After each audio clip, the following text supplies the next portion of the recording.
The lights in the spiral assembly dimmed as the holographic display came to life. Hundreds of alien representatives sat in their designated sections, their various forms creating a strange rainbow of colors and shapes across the massive chamber. The space station orbited Vertex Prime, a neutral world where no single species held power. This was where the galaxy made its most important decisions. Ambassador Thalvek stood at the central podium, his scaled skin reflecting the blue light from the hologram. He was Krethian, a species known for their military strength and rigid sense of order. Today he had called this emergency session for one reason: humanity. "Watch closely," Thalvek said, his voice echoing through the chamber. The hologram showed human soldiers moving through a space station. They moved with frightening efficiency, their weapons raised, their faces hidden behind dark helmets. Explosions lit up the corridors. Screams could be heard in the background. This is what humans call a rescue operation. 37 civilians died in the crossfire. Murmurs spread through the assembly. Some species shifted nervously in their seats. Humans had joined the galactic community only 50 years ago, and in that short time they had established colonies on 12 worlds. Their expansion was aggressive. Their military was powerful. Many species feared what would come next. "The human problem must be addressed," Thalvek continued. "They are violent, unpredictable, and dangerous. I propose immediate sanctions on all human colonies and a restriction on their military expansion." Several ambassadors voiced their agreement. The Krethians had built a coalition of species who shared their concerns. It seemed like the vote would pass easily. Then a voice interrupted the discussion. It was soft, almost musical, yet it carried clearly through the entire chamber. "If I may speak?" Every head turned. The voice belonged to a being who stood in the section reserved for the Vellani. Her name was Hana, and she was unlike any other representative in the room.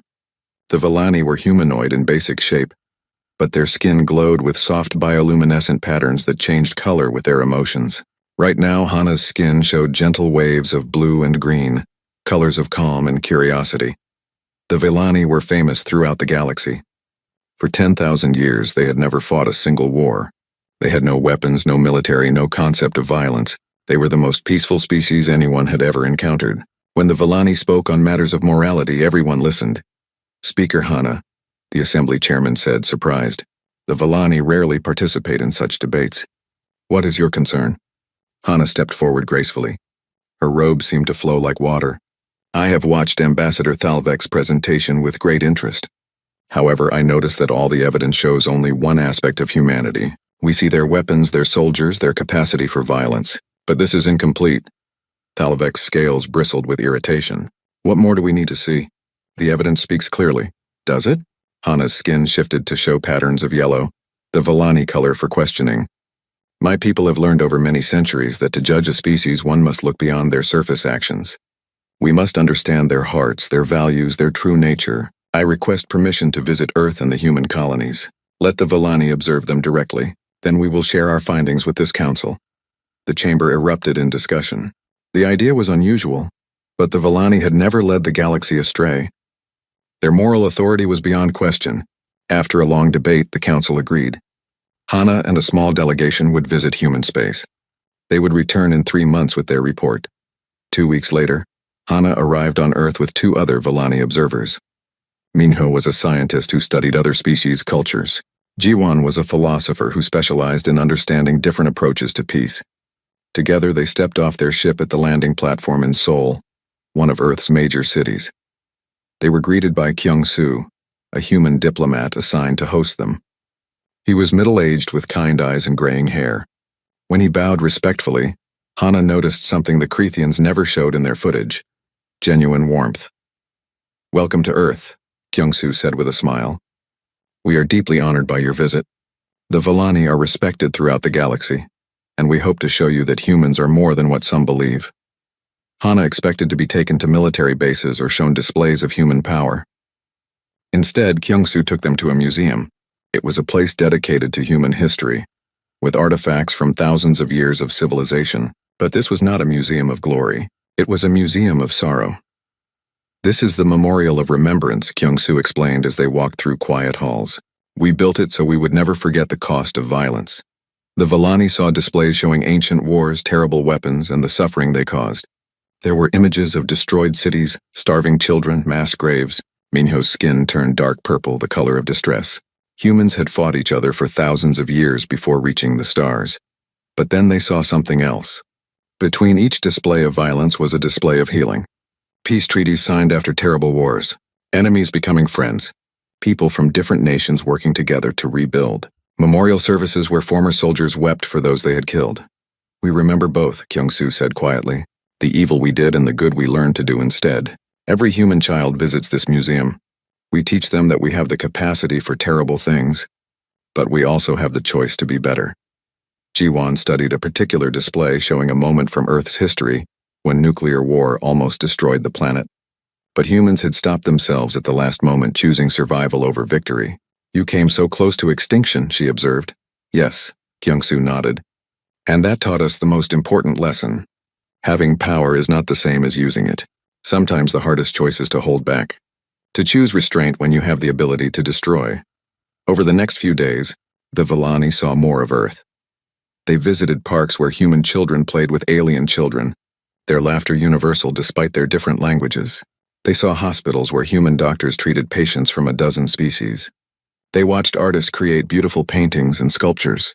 They attended a concert where music made the audience cry with joy. Minho was particularly fascinated by human emotions.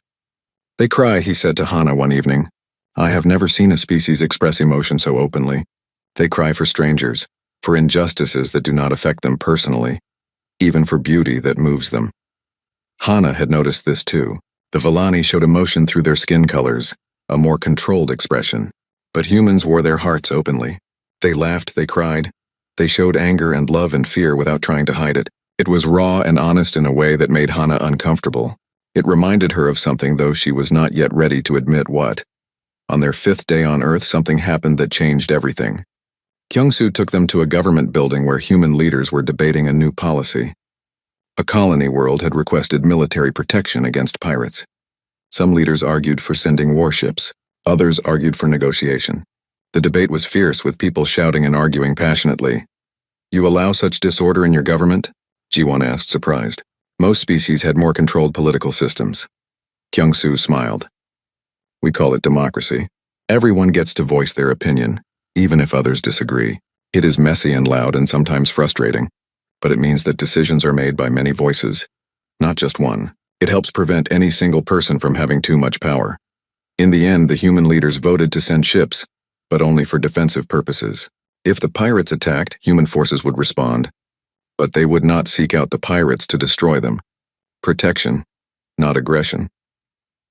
That night, Hana stood on a balcony overlooking Seoul. The city lights spread out like stars below her. Minho and Ji-won joined her. What do you think? Minho asked. Hana's skin showed swirling patterns of many colors, an expression of confusion and deep thought. I think, she said slowly, that we do not understand humans at all, and I think that Ambassador Thalvik understands them even less. They are not what I expected, Ji-won agreed. They have such capacity for violence, yet they build museums to mourn it. They argue and fight with words instead of weapons. They cry for others' pain. There is something here, Hana said, watching the city below. Something important that we need to understand. We have only begun to see the truth about humans. She did not know it yet, but that truth would change everything for both the Villani and the entire galaxy. The transport ship carried the Villani delegation away from Earth toward the outer colonies. Hana watched through the viewport as the blue planet grew smaller. She had seen much in the past week, but she knew it was not enough. Earth was humanity's home, the world they had civilized over thousands of years. She needed to see how humans behaved in the newer colonies, the rough edges of their expanding civilization. Their first stop was New Jeju, an agricultural world that humans had settled only 15 years ago. When they arrived, Hana was struck by how green everything was. Fields of crops stretched to the horizon, interspersed with forests that had been carefully planted. It looked peaceful, almost like a garden. Do-hyun met them at the landing pad. He was a farmer, his hands rough from work, his face weathered by sun and wind. He wore simple clothes and smiled easily. Welcome to New Jeju, he said. We don't get many important visitors out here. Mostly just us farmers and the refugees. Refugees? Minho asked. Come, I'll show you, Do-hyun said, leading them to a transport vehicle. They drove through farmland for 20 minutes. Hana noticed that the fields were divided into sections, each growing different crops. Some were earth plants like rice and wheat. Others were clearly alien vegetation, colors and shapes she did not recognize. That section is for the Torvin, Do-hyun explained, pointing. They're a species that lost their homeworld in a civil war 15 years ago. About 5,000 of them settled here. They eat a specific type of fungus that only grows in acidic soil, so we modified that area to match their needs. You changed your own world for refugees? Ji-won asked. Do-hyun looked surprised by the question. Of course. They needed a home. We had space. It would be wrong to let them starve just because they eat different food than we do. They visited the Torvin settlement that afternoon. The aliens were shorter than humans, with thick gray skin and large eyes. They lived in dome-shaped buildings clustered around their fungus farms. When they saw Do-hyun, they greeted him warmly. Children ran up to him, chattering in their language while holding up drawings they had made. Do-hyun teaches at their school, one of the adult Torvin explained through a translator. He helps our children learn human language and culture, and he brings them treats from his farm. The alien smiled, showing rows of small teeth. He is a good friend. Later, over dinner at Do-hyun's house, Hana asked him why he spent so much time helping the refugees. You could focus on your own farm, make more profit. Why dedicate your time to others? Do-hyun thought about this while chewing his food. My grandmother once told me a story, he said finally. During a terrible war on Earth long ago, her family had to flee their home. They walked for weeks with nothing but what they could carry. They would have died, but strangers in a foreign land took them in, strangers who had no reason to help, who risked punishment for sheltering refugees. But they did it anyway because it was right. He looked at Hana directly. I am alive because of those strangers' kindness. How could I do any less for others? The next stop was Sejong Station, a massive research facility orbiting an uninhabited planet. Here, scientists from dozens of species worked together studying everything from astronomy to xenobiology. The station coordinator was Yunbi, a sharp-minded woman who seemed to know everything happening on the station at once. We have 300 researchers here, Yunbi explained as she gave them a tour. Humans make up only 30%. The rest are from 40 different species. We share all our discoveries freely with the galactic community. She took them to her own laboratory, where she was studying samples of alien microorganisms. This is from a planet in the outer rim, she said, showing them containers with strange glowing specimens.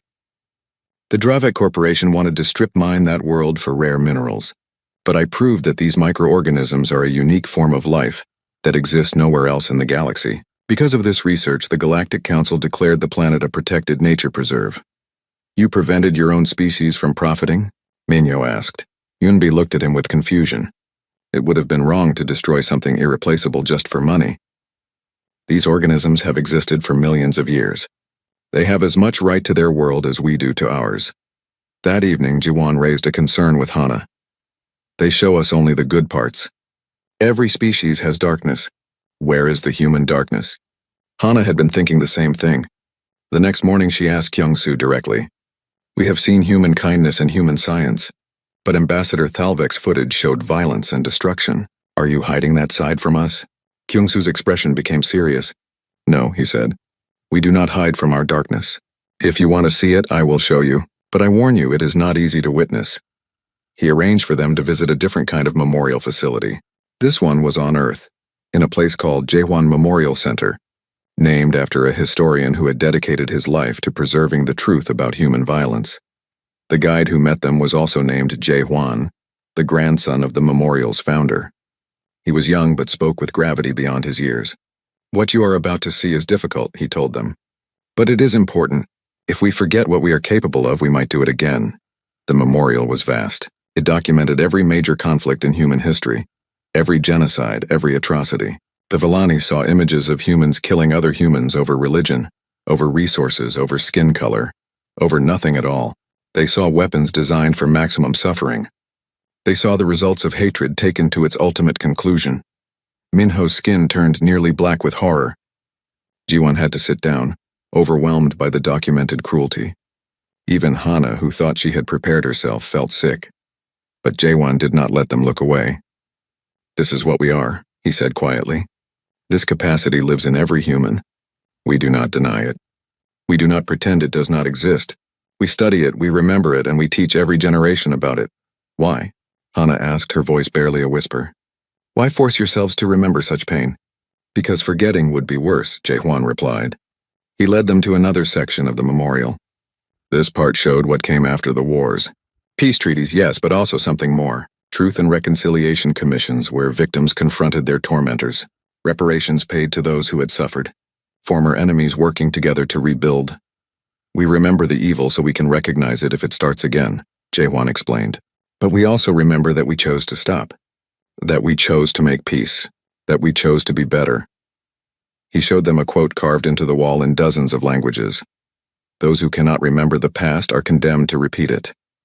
You could have erased these memories, Ji-won said. Made yourselves forget the capacity for such violence. Some suggested that, Jae-won admitted. After we developed genetic engineering, there were proposals to remove human aggression from our biology. Make us fundamentally peaceful. But we rejected it. Why? Hana asked, though she was beginning to suspect the answer. Because peace without the choice to be violent is not really peace, Jae-hwan said. It's just inability. Every day, every human wakes up with the capacity to hurt others, and every day most of us choose not to. That choice made billions of times every day, that is what peace really means. Hana felt something crack inside her. She excused herself and walked outside, Minho and Ji-won following. They stood in a garden filled with flowers, a stark contrast to the darkness they had just witnessed. I must tell you something, Hana said, her skin showing chaotic patterns of many colors, something about the Villani that is not widely known. She told them the secret that few outside the Villani knew. Thousands of years ago, her people had not been peaceful. They had fought wars just like many species. But their science had advanced to the point where they could modify themselves genetically. They held a great debate and finally decided to alter their own biology. They removed the parts of their brain that allowed aggression, that created the capacity for violence.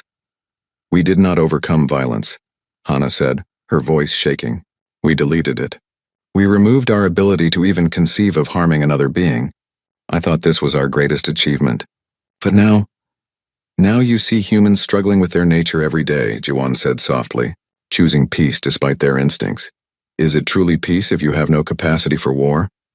Hana asked.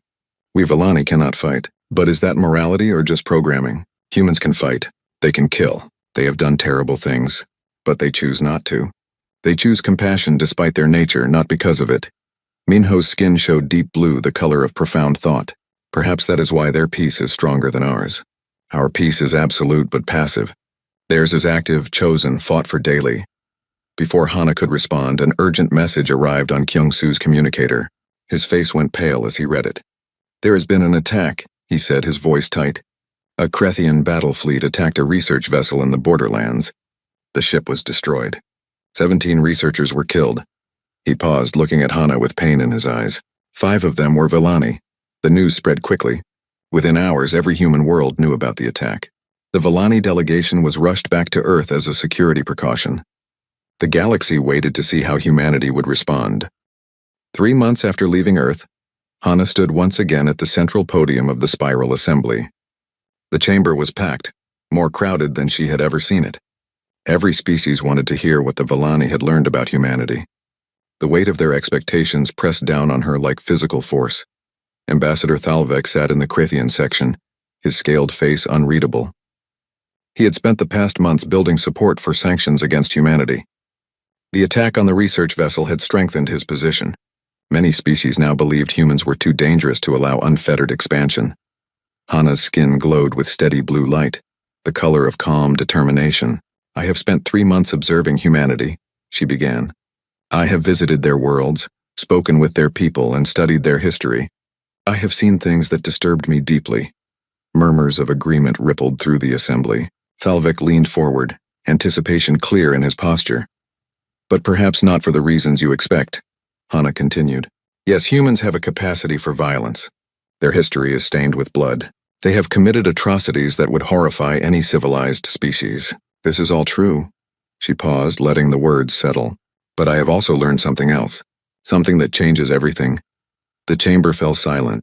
Even the translation system seemed to hold their breath. Humans are not violent by nature, Hana said. They are violent by capability. Every day, every human makes a choice. They can harm others, but they choose not to. They can take what they want by force, but they choose cooperation instead. They can destroy, but they choose to build. This is not weakness. This is strength of a kind I did not know existed. Thalvek rose from his seat. The Villani are being deceived by human manipulation.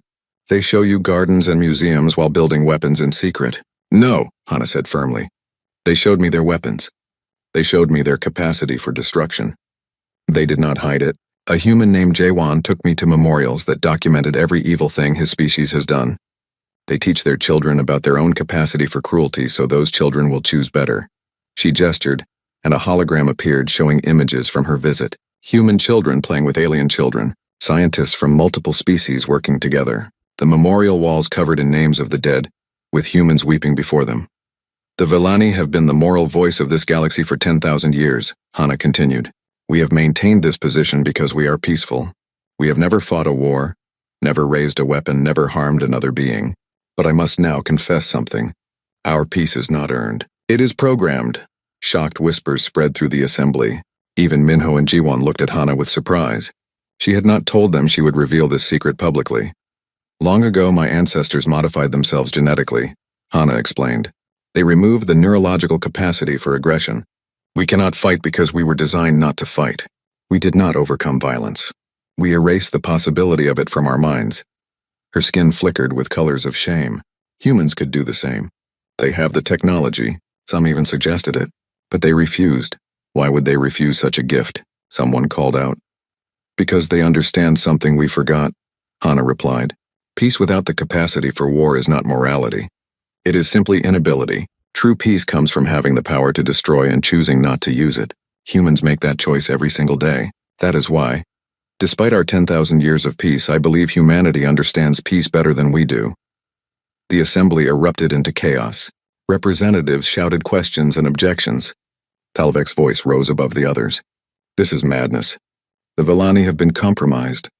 Hana waited for the noise to die down. When she spoke again, her voice was clear and unwavering. There is more. The attack on the research vessel was a calculated provocation.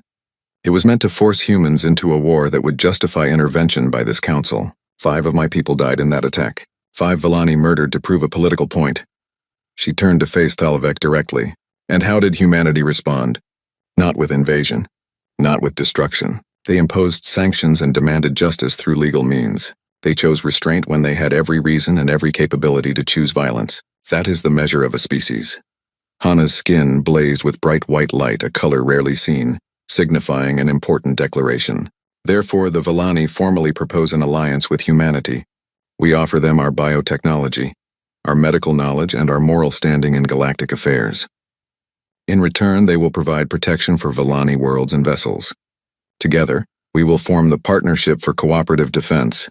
The assembly exploded into even greater chaos. Half the representatives were shouting support, the other half shouting opposition. The chairman had to activate sonic dampeners to restore order. This is unprecedented, the chairman said once things quieted. The Villani have never taken sides in galactic politics, never aligned with any single species. Are you certain about this? I am certain, Hana replied. For 10,000 years we have remained neutral. We thought this was our virtue, but I have realized that neutrality in the face of evil is not virtue, it is complicity. When the Krethians attacked that research vessel, they sent a message. Peaceful beings have no value in a violent galaxy. We must answer that message. We must show that peace has defenders. Over the next week, the debate raged. The Villani Council met in emergency session to consider Hana's proposal. It passed by a significant majority. Despite the controversy, most Villani agreed with Hana's reasoning. They had remained passive for too long. The treaty was drafted with careful language. Human military forces could only act in defense of Villani or allied interests. Any aggressive action required approval from both species. The Villani would provide humanitarian aid, medical support, and diplomatic representation. It was a partnership based on mutual strengths. When the treaty was signed, Minsu represented humanity. He was an experienced diplomat who had spent years working on interspecies relations. As he and Hana placed their marks on the document, he said something that would be quoted for years to come. My people have long struggled with our own nature, Minsu said. We have the capacity for terrible things, and sometimes we do terrible things. But partnering with the Villani gives us something precious, accountability. You will be our conscience, reminding us every day of what we should strive to be, and in return, we promise to be your shield, ensuring that your peaceful way of life can continue safely. But not everyone celebrated the alliance. Ambassador Thalvek stood before the Crethean Council and declared the partnership a threat to galactic stability. Humans have manipulated the most morally trusted species in the galaxy, he argued. They use the Velani as a shield to legitimize their expansion. We must act now to contain this threat. The Crethean Empire began mobilizing its military. Thalvek reached out to other species who feared human expansion. The Bracken conglomerate, worried about human competition for resources, joined the coalition. The Novari Alliance, traditionalists who disliked rapid change, added their support. Within weeks, a coalition of 15 species had formed, calling themselves the Stability Accord. The galaxy polarized. Some species sided with the human Velani Alliance, seeing it as a force for progressive change. Others joined the Stability Accord, fearing disruption of the existing order. Many tried to remain neutral, watching nervously as tensions built. On the Velani homeworld, Hana met with human military advisors. Admiral Suho was assigned to coordinate the defense of Velani space. He was a career officer, but his manner was more thoughtful than aggressive. We need to position fleet assets throughout your territory, Suho explained, pointing to a star map, not as an invasion force but as a rapid response network. If the Cretheans attack, we need to be able to reach any Velani world within hours. Hana's skin showed nervous yellow patterns. I confess, having military vessels in our space feels strange. We have never needed such protection before. I understand, Suho said gently, but the galaxy has changed. By allying with us, you have made powerful enemies. We will not let harm come to your people. He paused. However, I want to be clear about something. Human forces will follow strict rules of engagement. We will use the minimum force necessary. We will protect civilians at all costs, even enemy civilians. We will treat prisoners with dignity. These are not just rules, they are who we are. That is why we chose to ally with you, Hana replied. You understand that having power is not the same as abusing it. In the Crethean capital, Thalvek met with military commanders. The humans will be cautious at first, he told them. They will try to look reasonable in front of the Velani. But we can force their hand.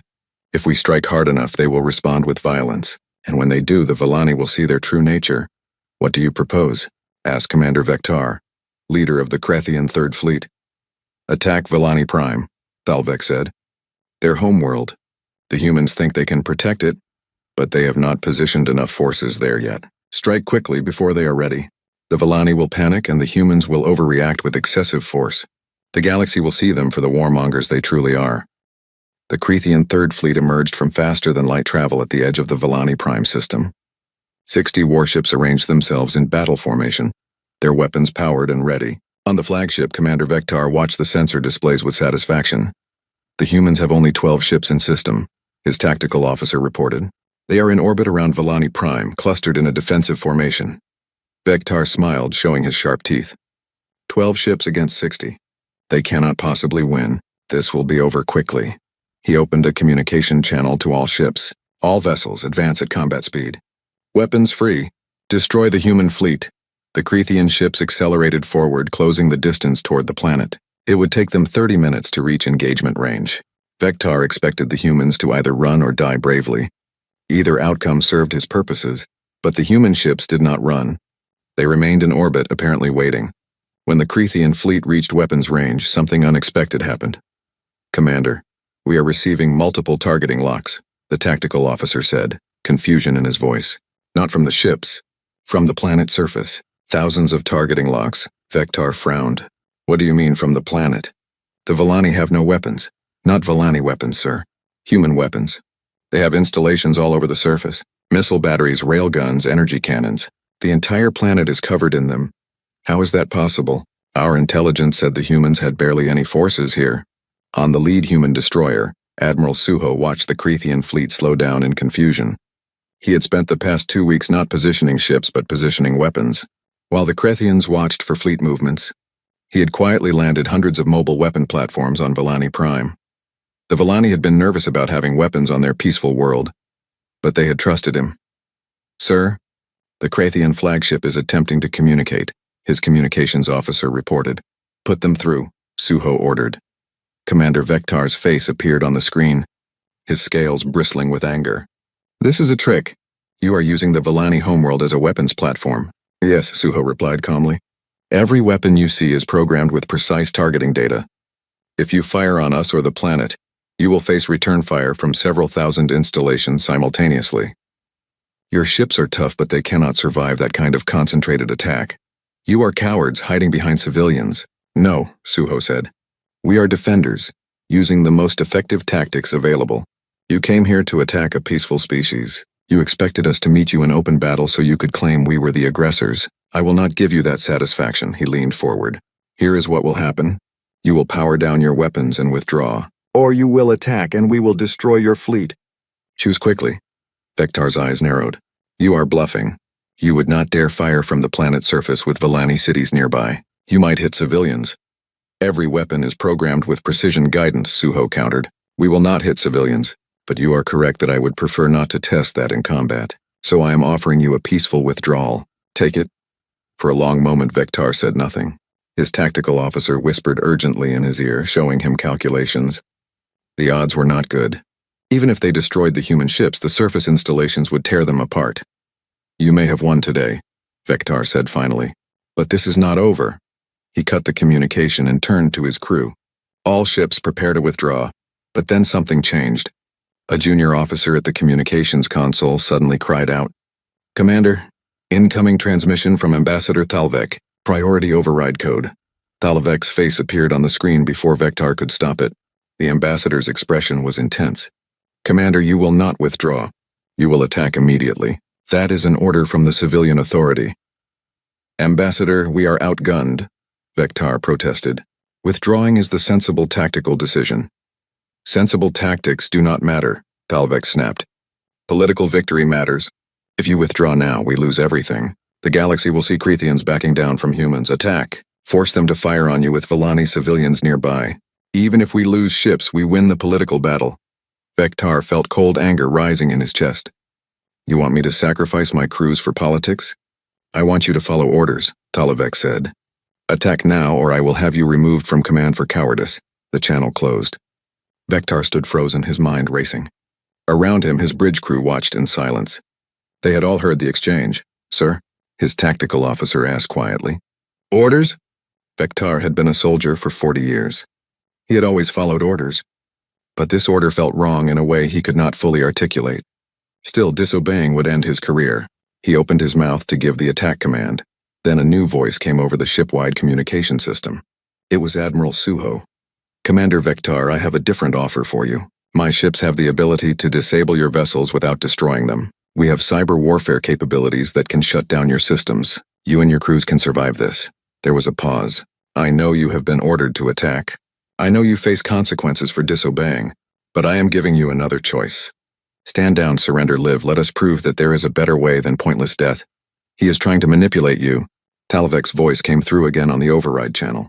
Ignore him. Attack! Vektar looked around his bridge. His crew were mostly young, many on their first major deployment. If he ordered the attack, many would die. Not in honorable combat, but in a slaughter designed to score political points. He made his decision. All ships power down weapons, Vektar ordered. Prepare for cyber intrusion. Do not resist. He opened a channel to Suho. I accept your offer, human. We surrender. No! Thalvek's scream echoed through the bridge. You are a traitor.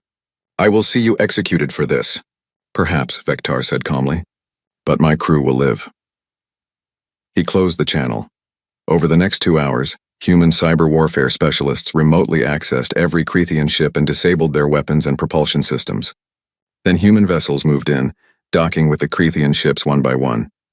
Marines boarded, led by Captain Yuna. Yuna was young for a captain, but she had a reputation for level-headedness. When she stepped onto Vektar's bridge, she was armed, but her weapon was lowered. Commander Vektar, by the authority of the Human Vallani Alliance, I am placing you and your crew under arrest for attempted invasion. You will be treated according to the protocols of the Galactic Conventions on Warfare. You and your crew will not be harmed. Vektar stood slowly, removing his ceremonial blade and placing it on the command console. In Crethian culture, surrendering one's blade was the ultimate sign of submission.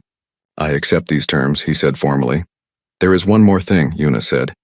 Under Crethian military tradition, a commander who surrenders has 2 options: face trial or commit ritual suicide to preserve honor. The choice is yours. We will not stop you if you choose the latter. Vektar was surprised. Humans knew about Crethian traditions. He considered his options. Ritual suicide would erase the shame of surrender. But it would also prevent him from testifying about what Thalvek had ordered him to do. "I choose trial," he said finally. "There are things that must be said about how this battle came to be." News of the battle, or rather the non-battle, spread across the galaxy within hours. The human response had been so precise, so controlled, that not a single life was lost on either side. The Krethian fleet had been captured intact. Footage from both human and Vellani sources showed the entire encounter. The reaction was overwhelming. Species that had supported the Stability Accord began withdrawing. They had signed up to contain aggressive warmongers, not to support attacks on peaceful species. When they saw humans offering surrender terms, treating prisoners with dignity, and avoiding unnecessary death, many questioned what they had been told about human nature. On Vellani Prime, Hana stood in the central plaza where millions of Vellani had gathered. She had watched the entire battle from the council building. When it was over, when not a single shot had been fired, when the Krethian crews were taken safely into custody, she had felt something she had never felt before. Pride in military action seemed impossible for a Vellani, yet here she was, proud of what the humans had done. "They kept their promise," Minho said beside her. "They protected us without excessive violence." "More than that," Jiwan added. "They gave the Krethians a choice. They offered mercy to an enemy who came to destroy us." Hana's skin glowed bright blue with satisfaction. "This is what I hoped to see. Power restrained. Victory without cruelty. This is what peace looks like when it has defenders." The trials began 3 weeks later on the neutral station of Vertex Prime. Judges were selected from non-aligned species to ensure fairness.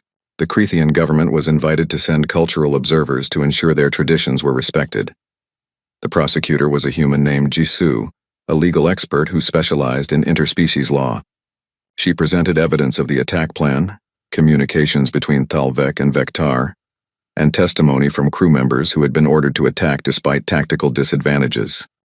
2 years had passed since the Battle of Vellani Prime, though calling it a battle seemed wrong when no shots were fired. The galaxy had changed in ways no one could have predicted.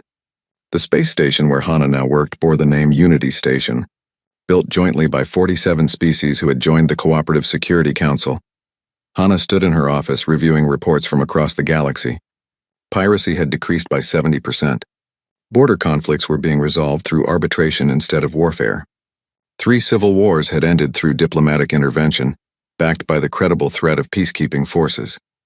The Council did not seek to control the galaxy, but it had become the place where species came to solve problems. Speaker Hana, her assistant Sujin called from the doorway.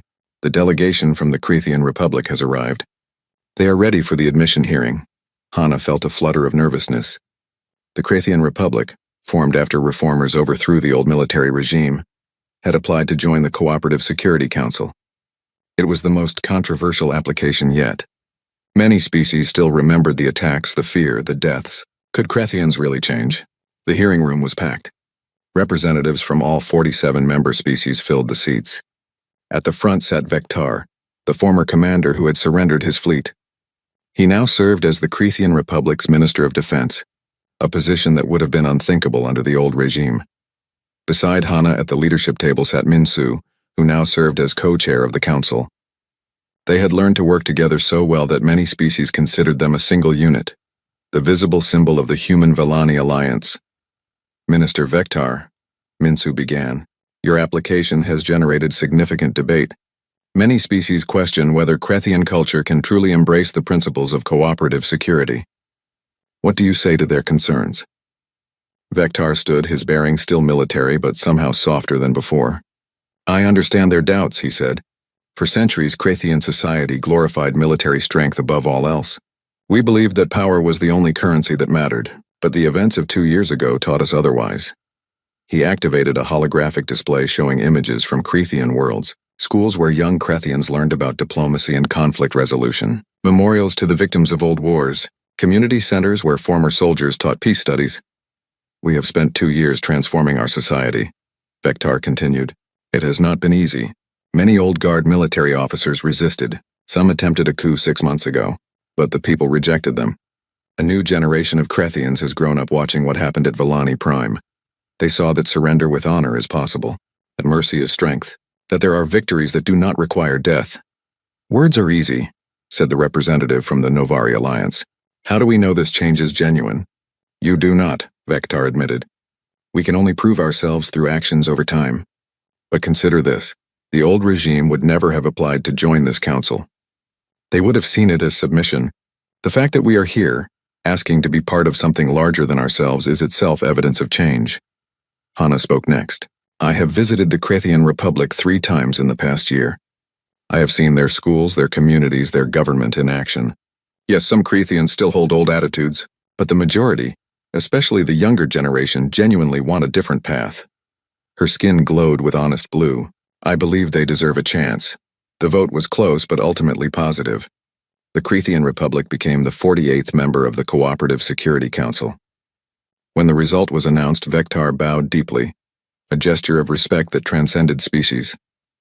Later that day, Hana visited the colony World of Harmony. It had been established 2 years ago as a joint settlement, with multiple species living together. She wanted to see how the experiment was progressing. The colony was thriving. Vellani engineers had designed bioluminescent buildings that glowed softly at night. Human architects had created parks and public spaces that encouraged interaction. Krethian builders, refugees from the old regime who had fled when the Republic formed, had constructed defensive fortifications that were now being converted into community centers. Hana walked through a market where vendors from a dozen species sold their goods. She saw human children playing with Vellani and Krethian children, their laughter universal despite their different languages. In a small cafe, she found Taehyung, a human technician she had met during her first visit to Earth. Speaker Hana, Taehyung greeted her warmly. I did not know you were visiting today. Please sit. Let me get you something to drink. As they sat together, Taehyung told her about his work. He was part of a team building a memorial to those killed in the research vessel attack 2 years ago. We wanted to create something that honored the dead but also celebrated hope, he explained.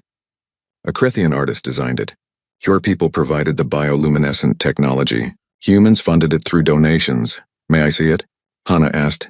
They walked to the memorial site together. The structure took Hana's breath away. It was a spiral rising 30 meters high, made of translucent material that glowed with soft Vellani bioluminescence. Carved into the spiral were the names of all 17 victims, 5 Vellani and 12 from other species. At the base, water flowed in channels arranged in patterns significant to each victim's culture. It is beautiful, Hana whispered. Kethral, the Krethian artist, said something that stuck with me, Taehyung said. He said that his people spent centuries building monuments to military victories. But this is the first Krethian-designed monument to peace. To him, that means everything.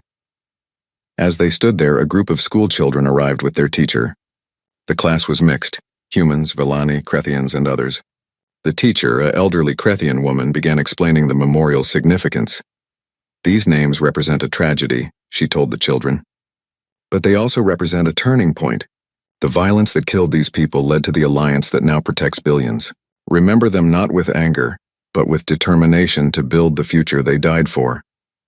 Hana felt her skin glow with many colors at once, emotions too complex to separate. Pride, sadness, hope, all mixed together. That evening, back on Unity Station, Hana met with the full council leadership. There was concerning news. An unknown armada had appeared at the edge of known space. 3 scouting outposts had been destroyed without warning. No communication had been received from the attackers. What do we know? Minsu asked the intelligence officer presenting the briefing. Very little, the officer admitted. The ships are large, technologically advanced, and apparently hostile. They have not responded to any hails. They have not taken prisoners or left survivors. They simply destroy everything they encounter and move on. How many ships? Hana asked. Current estimates suggest over 200 vessels, possibly more. They are heading generally toward the core systems. At their current pace, they will reach populated space in approximately 3 weeks. The room fell silent. 200 ships of unknown capability. It was the largest threat the galaxy had faced in generations. Admiral Suho was patched in from his flagship. We need to prepare defensive positions at key locations. Concentrate our forces where we can make a stand. No, said a new voice. Everyone turned to see Vektar, who had been sitting quietly in the observers section. Forgive my intrusion, but I have experience with this type of situation. If we concentrate our forces, we show the enemy exactly where to strike. Instead, we should establish multiple defensive layers, slow them down, learn their capabilities, force them to reveal their strategies. The minister makes a good point, Suho acknowledged. We need intelligence more than we need an immediate confrontation. Over the next week, the Cooperative Security Council mobilized its resources. Human fleets moved into position. Villani medical ships prepared for refugees. Krethian engineers began fortifying key worlds. Dozens of other species contributed resources, intelligence, and support. On Unity Station, Hana worked 20-hour days coordinating the response. One night, exhausted, she found Minsu in his office doing the same. We have built something remarkable, Minsu said, looking at the deployment maps. 2 years ago, each species would have faced this threat alone. Now we face it together. Do you think we can win? Hana asked. I think we can survive, Minsu replied, and sometimes that is victory enough. The first contact with the unknown fleet came at the outer marker, a fortified station on the edge of populated space. Captain Yuna commanded the defense forces there, 20 ships from 7 different species. When the unknown fleet arrived, Yuna broadcast on all frequencies. Unknown vessels, this is the Cooperative Security Council. We request communication. We mean you no harm, but we will defend ourselves if attacked. The response came not in words but in action. The unknown ships opened fire without warning. But Yuna had learned from Suho's example at Villani Prime. Her forces did not try to win. They fought a delaying action, gathering data on enemy weapons, tactics, and capabilities, then retreated before suffering significant losses. The intelligence was rushed back to Unity Station. Scientists from multiple species analyzed it around the clock. The unknown ships were powerful,